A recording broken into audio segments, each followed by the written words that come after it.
The topic is Brown versus Board of Education and the Civil Rights Movement, and we're talking to Dr. Mitchell. Dr. Mitchell, as we promised before we had ended our second segment, that we'd give you an opportunity to talk about that critical period between 1954 and the 1960s, with the beginning of the so-called Civil Rights Movement, this period of massive resistance and etc. Talk about some of the historical developments in that particular period. I certainly want to set the stage, but in a conversation with my son Roman, who's 12 years old, who's a student, Roman reminded me that we needed to point out about who Brown was. We referred to Brown. Linda Brown.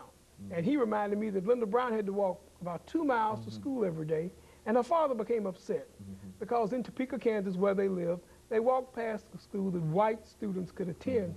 And it's very poignant. Linda Brown is still out on the circuit. She's still lecturing. But she pointed out that she asked her father one day, why do we have to go past these schools? Why come I can't attend? And Mr. Brown, in statements and in written comments, he pointed out how bad he felt to tell his daughter why she couldn't attend. That he didn't believe she was inferior in any way, but the system. So that led Brown, who was a product of this post-period, post-war, to take resistance, We'd see that in America. You know, the irony is that many of those young people who 54 through 60 who are educated become the college students who, when the Civil Rights Movement comes about. When you look at Birmingham later, and you look at Arkansas, you look at Little Rock, these people have been exposed to the media. They've read of Brown. I think what sometimes missed when looking at African-American culture is there have been discussions in churches and in clubs and in schools about what Brown meant. And suddenly it empowered the people. It empowered the people to follow nonviolent, passive resistance, but to take a proactive stance.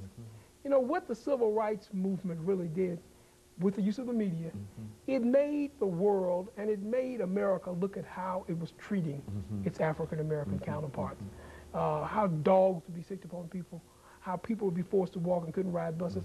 And all these people were asking for was a God-given right to the American dream. Dr. Mitchell, let me interrupt you because in 1960, when you talked about that incident of the dogs and etc., being a student at A&M College in Pine Bluff, Arkansas, a freshman student, never having taken a pen in hand before to write any kind of statement before in my life.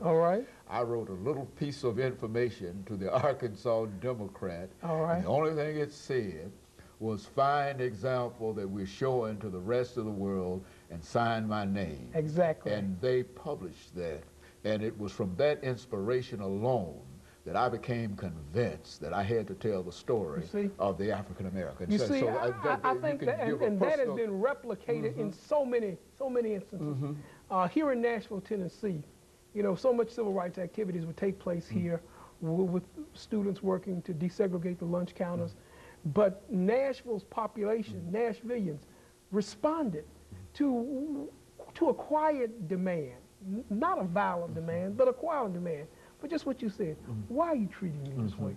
How come I can come in a store and purchase commodities, purchase a suit, but I can't sit down and have a cola?